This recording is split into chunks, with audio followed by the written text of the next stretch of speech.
নমস্কার, আমি দীপক কুমার মুস্তাফি। আজকের বিশেষ খবরের মধ্যে রয়েছে এসআইআর এর প্রতিবাদে ধর্ণা অবস্থান। গতকাল কলকাতার ধর্মতলায় হয়ে গেল শান্তিপূর্ণ ধর্ণা অবস্থান। আয়োজন করেছিল তৃণমূল কংগ্রেস। অবস্থানে যোগ দিয়েছিল তৃণমূল কর্মী সমর্থকেরা। উপস্থিত ছিলেন মুখ্যমন্ত্রী মমতা বন্দ্যোপাধ্যায়। অবস্থানের মূল বিষয় ছিল নাগরিকদের ভোটাধিকার ফিরিয়ে দেওয়া। মূলত বাংলা বিরোধী বিজেপির নেতৃত্বাধীন কেন্দ্রীয় সরকারের অপরিকল্পিত এসআইআর এর মাধ্যমে গণতন্ত্র হত্যার প্রতিবাদে ও বাংলার বৈধ নাগরিকদের ভোটাধিকার হরণের চক্রান্তের বিরুদ্ধেই এই ধর্ণা সভার আয়োজন করেছিল।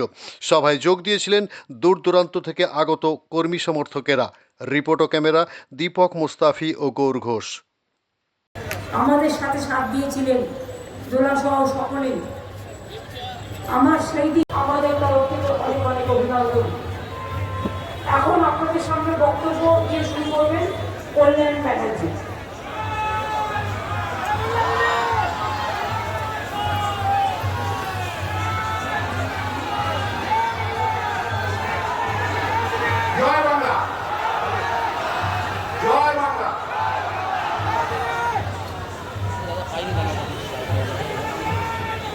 নমস্কার।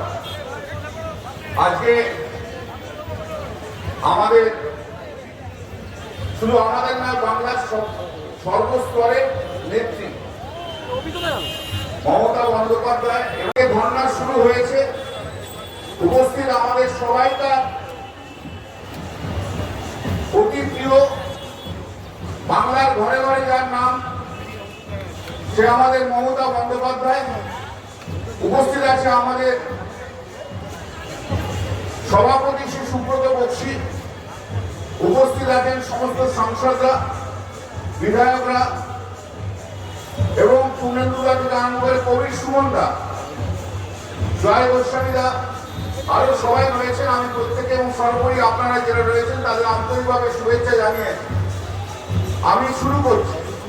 শুভেচ্ছা না, প্রতিবাদের আওয়াজ তুলতে হবে, তারই ডাক।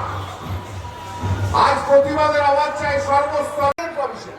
কনস্ট্যান্ট একটা মানুষ, যে মানুষ ভারতবর্ষের বুকে দাঁড়িয়ে, পশ্চিম বাংলার বুকে দাঁড়িয়ে গণতন্ত্র রক্ষা করার জন্য, গণতন্ত্র যাতে বিপন্ন না হয়, মানুষের অধিকার, সাংবিধানিক অধিকার যাতে ছিনিয়ে নিয়ে নেওয়া যায়, যে লড়াই করছেন তার নাম মমতা। কার দিকে আঙুল তুলে কথা বলছো তুমি? কার চোখের চোখ নিয়ে কথা বলছো তুমি? কার চোখের লাল চোখ থেকে কথা বলছো তুমি? তুমি তো 3 বছর থাকবে, তারপর যে লড়াই রয়েছে মানুষের ভোটের অধিকার নিয়ে, যিনি করে গেছেন সবসময়, তার নাম মমতা বন্দ্যোপাধ্যায়।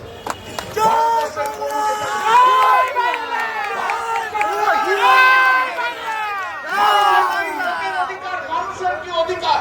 মানুষ কতটা ভোট দেবে?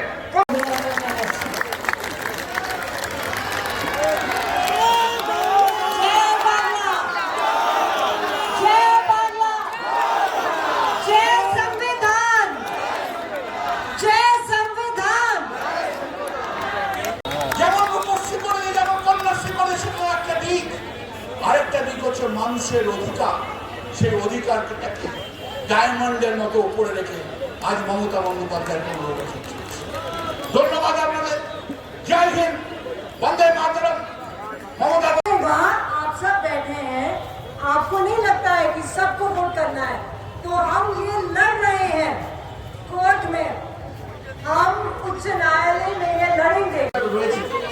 তাদের কাছে আমি অনুরোধ করবো, একটা কথা শুধু বলে যাই, আপনারা তো সব সিভিল ক্রিমিনাল মামলা করেন।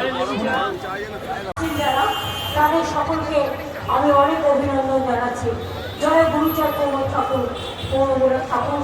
আপনাদের সকলকে, মতুয়া ঠাকুর বাড়ি, মতুয়া সম্প্রদায়ের সকলকে আমার অনেক অনেক ধন্যবাদ এবং অভিনন্দন। বৈশাখ দেখো, ওদের নেতৃবৃন্দ যারা আছে দুজনকে নিয়ে স্বস্তিকে। আজকে বিরোধী বিজেপি নেতৃত্বাধীন কেন্দ্রীয় সরকারের অপরিকল্পিত SIR, special intensive revision, SIR এর মাধ্যমে গণতন্ত্র হত্যা। আমি আমাদের নেত্রী মমতা বন্দ্যোপাধ্যায় নেতৃত্বাধীনে যে রিভিশন, স্পেশাল এসআইআর এর বিরুদ্ধে যে আন্দোলন চলছে এবং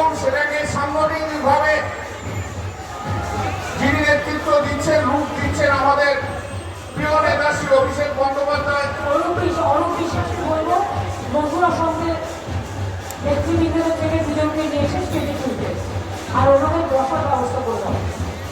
এবং তৃণমূল কংগ্রেসের সর্বস্তরে আমাদের মমতা বন্দ্যোপাধ্যায়, এটা তো মানতেই হবে, এটা তো মানতেই হবে যে আজকে মমতা বন্দ্যোপাধ্যায় ভারতবর্ষের পথ দেখিয়েছে। এই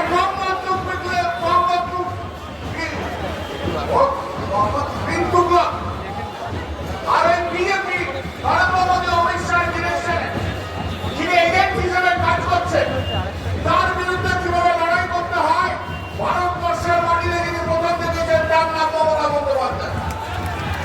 আমাদের নেতারা শুধু কিছু না, মমতা বন্দ্যোপাধ্যায়ের পাশে থেকে ভারতবর্ষের সমস্ত মানুষের কাছে এই বার্তাটা পৌঁছত যে এসআইআর হচ্ছে ভারতবর্ষের মানুষের গণতান্ত্রিক পদ্ধতির উপর বড় আঘাত। আমার মনে হয় সেটা ভারতবর্ষের একটা ইতিহাস তৈরি হচ্ছে। তিনি ইতিহাস তৈরি করেছেন আমাদের নেত্রী, আমাদের দিদি, আমাদের সবাইকার প্রিয় মমতা দি, যার আন্দোলন থেকেই জীবন শুরু, সেই 1984 সাল থেকে যাকে দেখতে দেখতে আসছে, যিনি আন্দোলনের মধ্যে দিয়ে এই জনগণের অধিকারটা হচ্ছে ভোট দেওয়ার অধিকার, ভোটার হওয়ার অধিকার এবং ভোট দেওয়ার অধিকার। জনগণ কিছু চায়, পর ভোট দিয়েছে। আমি কত সাল থেকে ভোট দিয়েছি? আমি ভোট দিয়েছি 1977-78 সাল থেকে ভোট দিয়েছি। আজকে যদি আমার নাম বাদ চলে যায় তাহলে আর কি রইল? ভোটের অধিকারটা কোথায় রইল?